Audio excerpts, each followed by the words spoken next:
All Eyes on Fishing with Mitch Peterson, Josh Sheldon, and Brad Qualley, leading you to the next level.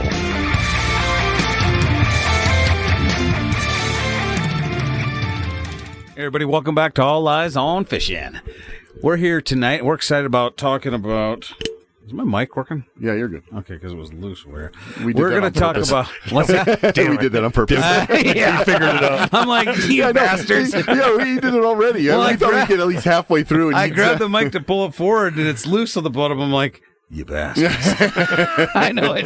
Welcome to All Eyes on Fishing, the best episode we've ever had. You hear Brad like an echo in the back. Yeah, you'd be like a little mouse in the corner. They'd be like, guys, that was the best episode you guys ever had. Hey, there's a reason. Anyway, tonight we're gonna. Tonight we're talking about. You threw him completely you off. Threw me for a loop. Tonight we're gonna talk about. It's winter. The guys with boats. What are we doing in the winter? And to get ready, not just going out buying gear. That's a whole other thing. But just winter projects. Winter projects. I just had a good one. There's all kinds. Well, and that's My boat has been sitting for too long and needs some love. Yeah, so this you're winter, get so yours. I'm gonna get her all ready to rip. Jeez. I know. So tell us sounds about like yours. my life. I've been sitting for too Winter long. projects. Some love. What did you do? Send an email to All Eyes on Fishing. No, don't. Yeah, no, don't. I'm just kidding. Yeah, please don't. Yeah. So I just you're getting ready to embark on your own little project and possible purchase, but we both did. Yeah, we both did. We found Bass Pro was Mitch said no. I said no. Mitch said no. Well, he went last year. Just say no. I said no. Took Yeah, a thing I out can't do of it. Nancy Reagan's. For anybody that's older listener. Yeah. Tell me your age without telling me your age. Yeah, that'd be a stupid TikTok. yeah. All three of us watch way too much TikTok. We got Brad and I got the carbons to start to upgrade our. I had a Gen 2 Lowrance, and It was just before that. Yours was just before that. So, and mine all still worked great, but so much has come out since then. I mean, 3D structure and all the different software updates and all that stuff has come out, and then of course the Active Target, which is good stuff, and we don't have any of that. So, we got the 12 carbon and the 9 carbon, and then the Active Target, and went down to. Two separate packages. Yeah. Went up and met with Dan Swanson, who is the Lowrance guy here that we have had on the show with us. And Dan and I put kind of swapped out mine, which was not too bad, really. It was a new transducer, which, thank God, was not hard to pull back through from the other one. So that was good. So it was a new transducer. So I put a new transducer on. And then, like I was telling you guys before we started taping, and that Gen 2 had the Wi-Fi unit was separate. Now it's built in. So there were 2 or 3 different cords, power cords and connectors and stuff that went into the separate Wi-Fi unit. So we got to take that out. So that cleared out from underneath the dash a bunch of cords. And then we took out, I had a 7, a 12, and a 9 on my boat. The 7 was on the back. We got rid of that. So what were you doing with it? Just gonna sell it. I don't need.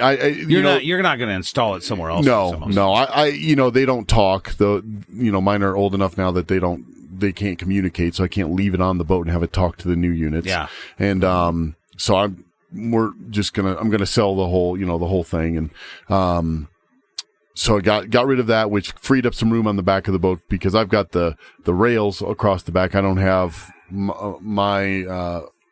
I have the VS, not the FS, so my version of the Ranger doesn't have those. The next year after my boat, they came out with the rod holders in the back and all that. I don't have that. So I actually have ram mount rod holders that I put on the rails across the back. Yeah. And on that one side, it was always tricky because of the graph and stuff. So now that out of the way, I can move that over. I got plenty of room now. So you put the 12 on the console on a ram. 12 is back in the console. You not in the ram mount. It's built in. It's built in. Okay. Yeah, it's cut in the dash. So that just slid right back in. The carbons fit right back in. Oh, gotcha. The Elites don't. The carbons do. So fit right in there perfect. That's why we went with the carbon instead. And the price difference was crazy for the same graph. They're nice units. Yeah. And then what did Dan think about carbon?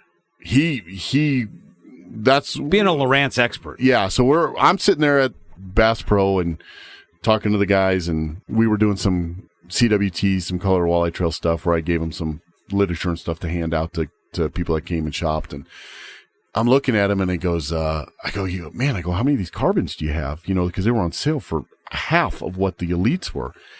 And he looks and he goes, oh, I got 9 of them. And I was like, really? And I go, and I mean, 9 of anything right now. 9 things of loaves of bread. Yeah. You're like, oh my God. Yeah, I know, right? 9 loaves of bread. Yeah. Yeah, like any place. We went into It's like Mother Russia. store 2 nights ago, and I go at like 9 o'clock at night. Nothing. Not one egg in the whole supermarket. No. Yeah. I'm like, I went up there for eggs and like 3 things. I'm like, yeah, I'll go. And I get up there and I come home with 2 out of the 3. She's like, what happened? I go, nothing. They're out of eggs. Yeah, they're of everything. Yeah. But anyway. Yeah, it's like we're in line in So to Mother have Russia 9 for carbons, bread. that either means they just got them in or they suck. And nobody wants them. Yeah, he said they just, well, they're, and it Blow was, the dust off them. It was the closeout. These are the best. Yeah. Yeah, they're in the bargain cave. Yeah. I was, so I called They're Dan. carbon now because they're about ready to turn Yeah. into oil. They're carbon dated. Anyway, I wonder how they came up with the name carbon. I don't know, but I was thinking the same thing. I'm like, oh, this is gonna be garbage, So I called Dan, and he goes, and he was like, well, how many carbon? He goes, carbons? What do you mean? You found a carbon? I was like, yeah. He goes, they're hard to find. And I said, really? And he goes, yeah. And he goes, they're not much different than the elites. The elites got a little bit different map. He goes, but he goes, the screen resolution's almost identical. He goes, if you can find a carbon, and I told him the price, he goes, oh my gosh, get it. Buy them all. Yeah. So that's when I called you two, and I was like, hey, I go, let's do this, So Brad and I got sets. Mitch already got his. You got the elite last year, right? The live. Or the live, yeah. And so we, so Mitch had his. Brad and I got the same setup, and no, it was great. I mean, everything kind of hooked in. Like power cord was the same. We pulled a new transducer because that's got 3D structure scan, and then I did the active target. The active target had a little bit different though. When you're installing it, different than what you're used to. You said it has a box or... Well, there's a box. The active target box is another big box that we had to put in. And in the front, behind the... Because my 9 is built in. It's not on a RAM mount. It's built in the... it's cut into the console up front. Yeah, in the bow. Yeah. And, there's some space up there. And, of course, that's where you put the bolts for the electric and stuff. And so we were looking at a place to put it. And we ended up... All of my... the tubes for my rod storage, end up there. Like the last 8 inches or in the very front of your bow. Very front of the bow. So when you took that out, you had storage underneath where your like nav lights are. Yeah, and the motor and all that. There's the tip, and there's foam and stuff, and we cut some of that out, and but we stuck that. It's perfect. Yeah, we strapped it down to those tubes because those tubes aren't moving. I mean, there's 12 of them or something. However many are in that box, all stuck together. So we just wrapped it around and held it on there, and it stuck there like it's. I mean, it's not going anywhere. When it doesn't, it must not have a fan. Need to breathe. No, and there's plenty of room in there for all that, and it does get a little warm, but it's only 20 amps or something, he said. So he said it's not super crazy. big, but I mean it does get warm. But the front of the boat is there was still more room. It doesn't burn down. And so we put him on those. That's what he did on his. He's got the 526, what is it, the bass boat, or 520, and he that's what he did with his too. So no problem. Yep, no problem. But the cord is gigantic. The cord looks like the trolling motor cord. 12-foot cord. Freaking huge, dude. It looks like a telephone wire cord. Telephone. It's just like the size of a hot dog. Thick. It is size of a hot dog thick. Yeah, that's a good description. It's gigantic. I was like, God, and you got and it's like 8.5, 9 feet long, and I only need 3.5, 4 feet of it. So I'm like, jeez. So we coil it up and kind of shove everything up in there, but everything came on. It worked great. Well, no. Everything came on, but then what'd you have to do? Because I want to dime you out. Well, because I don't want the listener. I'm doing it for them. Yeah. So here's the trick. So and I need to look at your shit before. Yeah. You so pull it all out. I wish I had their card with me. I thought I did. Maybe no, my wallet's in the truck. Anyways, there's a company in Colorado Springs that makes those. You might have sent that to me. Did I? I don't know. Keep talking. All right. That makes the brackets for the they're out of Colorado target. Springs. Yeah, and it's great, guy. Because I was in Colorado Springs when I picked up the stuff. I was at this Bass Pro Springs, and so I went directly over to their shop, and they showed me how they do everything, which is great. It's all aluminum, and I mean the guy's an engineer. Left his engineering job to do this, and it was awesome. They gave me everything in a box, and here you go. And so it's you put it on the rail. It's a aluminum tube. You screw, bolt onto the rail, and then a plate goes over that, and then you put another plate on that plate that goes out to the side, and it's got this, this hole that's drilled with a grommet where it slides in and slides out, and you just slide it out. You lay it on the deck of your boat, you strap it over like you do your nets or whatever else, and off you go. That's it. And so we were off and running, and so anyways, we got that on there, but I didn't pull it out of the box, and I didn't pay much attention. I always thought the wire went down the side of it or something. No, the wire goes through the middle of it. So after we'd already put all of the 9 and the dash back together, we saw that we have to take it back out. So we had to take the entire dash back out, unhook the transducer for the active target, run it up through the post, through the handle, and, and whatever else, and then back through the grommet and then into the, So, I bet the second time you hooked it up, it went a little smoother. It did. It was a lot quicker. We'll we discovered I had a screw that had been, it pulled out the fiberglass had worked, Yeah, too big a hole. we've had that happen before. Yeah, so I'm gonna have to epoxy that. It's not a hard fix. No, but that's the thing is, like, when you guys are looking at your boats and stuff, and if you have time, like we all do stuff to kind of fix things on the water, whatever it is. If you got a screw that strips out of the fiberglass, when you're up in Escanaba, Brad and I basically redid the left side of my windshield after it kept falling down. In the parking lot of the Walmart in Escanaba, we got, which was brutal tough. We got epoxy, filled in all the holes, and then retapped them. And to this day, the windshield doesn't move, which was great. Yeah. So if you guys can do it, and you have screw holes that are tearing out of the fiberglass, epoxy those bad boys over, let it set, especially because it's winter, right? Let it set and get those, I don't know, these are like wood screws or self-tapping screws or whatever, and go right into that epoxy. It's like a brand new hole. That stuff doesn't strip out, and you're off and running. No, it worked great. And so anyways, we did that, and we didn't do the epoxy stuff, but it stripped out. I'm going to have to do that. But we got it all set up, and then the moment of truth, right? You go to turn everything on, and you don't want the black screen. It's a scary moment. Anybody that's installed a sonar, you know what that's You just hold your breath. Yeah. Power. Waiting for that beep. Hit the power button. You're like, what is this? Beep. You're like, oh, thank God. So, but it all came on and all worked. So I found it. Yep, there it is. Hey, nice find.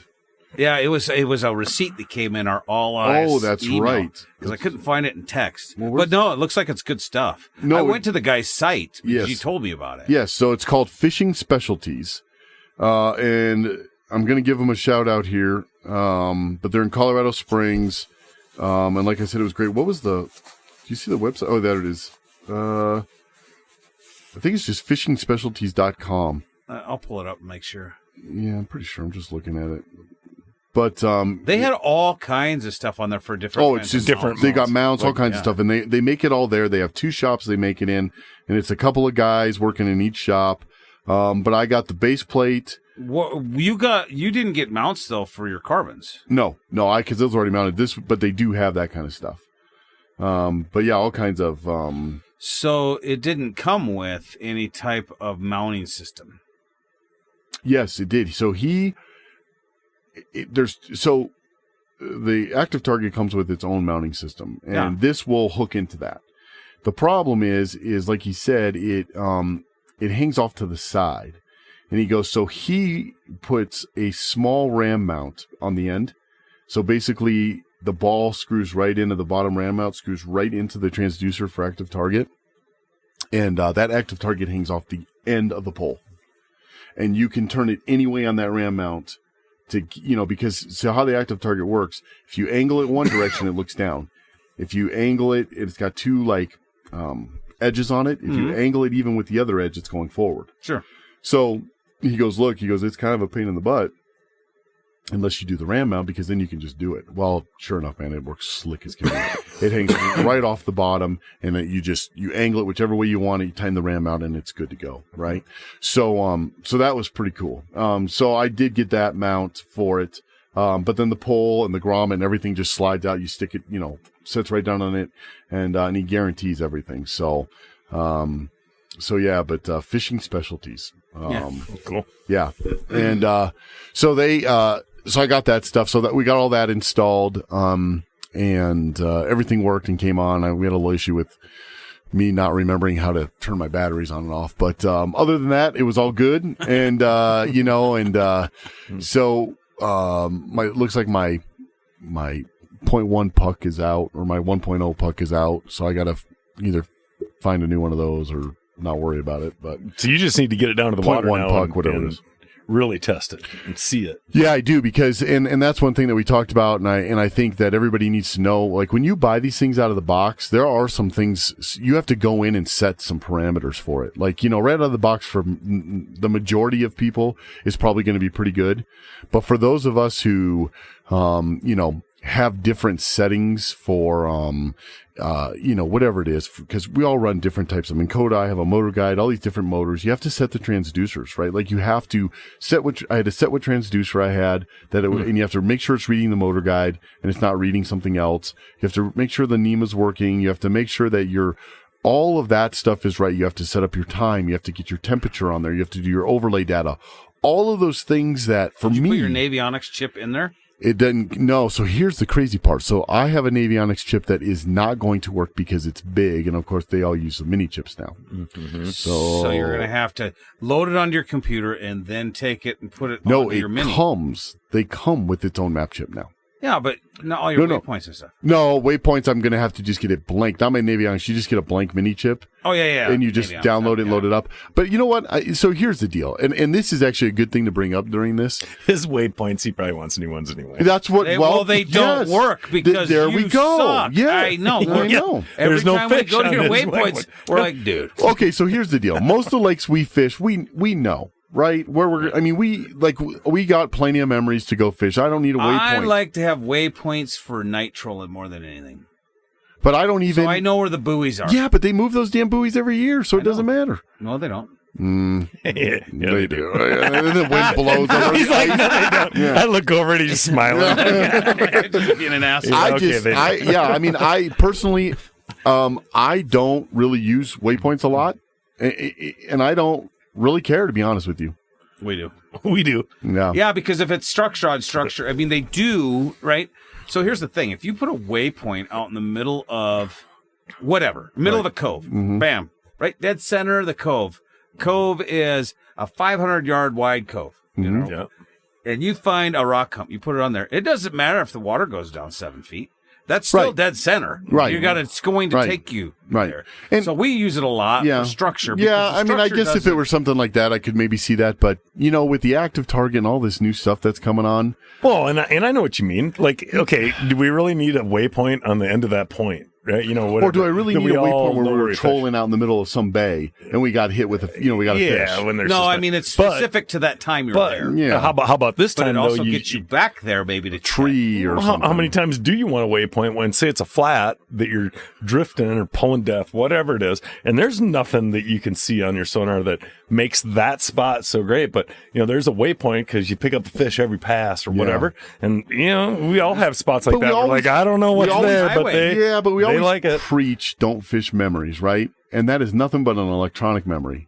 Well, no, we say don't we always say don't fish memories, right? Right. But you also Isn't have that what it is, though? No, it's the structure. It's marking there's structure. something that happens that you keep telling yourself that. It's good to go back and check. It doesn't mean we're catching fish here. That's what we're talking. We're catching for sure. No, what it means is we've had fish that have actively fished this area before. Let's go check it out. Yep. Well, that's what it means. Do you know what I learned?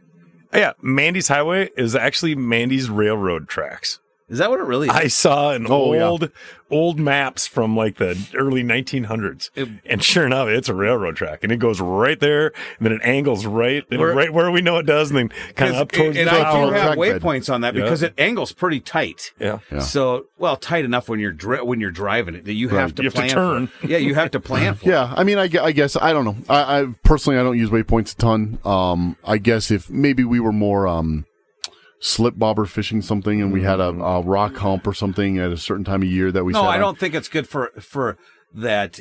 The waypoints aren't good for we got fish here. Right. This is to get you to a location that's held fish. Well, or it's structured. Right. And like we've discussed before, like these, like the guys in the Midwest and stuff, if their lakes don't fluctuate, which they don't like our reservoirs do, then maybe the waypoints are a little more, year after year after year of producing. A little more for us, I mean, June water is different than July water, different than August water, and way different than October water. And June 2022 is going to be different than June 2020 than maybe when I put that down. Our water fluctuations are so drastic and different every year. You can't. So that's probably why we've learned not to fish it not to hold on to it too tightly. It's just good to get you back to a location because... I mean, especially so think about this. One of the things that we do fish a lot is high pressured lakes too. So to be able to have Babbitt Mountain, perfect. I mean, to be able to go there, I mean, our own name for it, but to be able to go to a spot that's a little quick bit without looking for it, just drive right to it. Drive right to it to check to see if there's fish. That's an important waypoint. Yeah, because it's not overfished. If it's as big as a tough shed, if you don't know where it's at, you won't find it. Well, the interesting part about some of that stuff is though, and I think like you guys proved it to me when I moved down here and we went out and you started to show me all these places to mark waypoints. You took me right to it without us looking at anything. Got close. I mean, you're close anyways, and you're going to get close anyways and use all this new gear that we just got, this equipment, the 3D structure scan, the side scan, the live target, the active target, all that stuff. You're going to use all of that stuff anyways. Yeah, I know. No, you're right. I understand. I mean, so I guess I just mentally don't throw away waypoints. I'm not like, I'm not throwing it away, but I'm not in the gigantic hurry to... You know what I mean? Yeah. And I think another thing that changed my mind about waypoints a little bit, when we went up to Escanaba, and I got all those waypoints from Dan, and he had waypoints from years and years of fishing Escanaba, right? In the PWT, and when it was PWT and he was up there, and you and I uploaded them all, and I don't think we caught one fish on one of those waypoints. No, they sucked. They were terrible. I think he made those points. These idiots are going to go chase around. 49. We had Give us your numbers. Yeah. We had the outside of Cedar River. We had the outside of Ford River. Everybody all knows those. That it's obvious. Yeah, I mean, it was, but those areas were areas we would have checked. A couple months ago is that Alex doesn't fish waypoints. He fishes waypoints after he finds them on his side scan or his 3D structure scan. Yeah. And then he marks what's there now. Right. And I could see doing that, right? But then he doesn't care about it. I could see doing that. Or you're fishing a big bay and you're trolling and you go through a school and you're kind of using waypoints to keep track of the school. I could see that too. But other than that, I mean, but like you said, if you're gonna locate them on side scan, and then you're gonna hit waypoints, boom, boom, boom, boom, right? Yeah. And so, and we can go into this more in the next level, but I think that's part of it. Yeah. No, there's a lot of stuff that we're talking about with gear.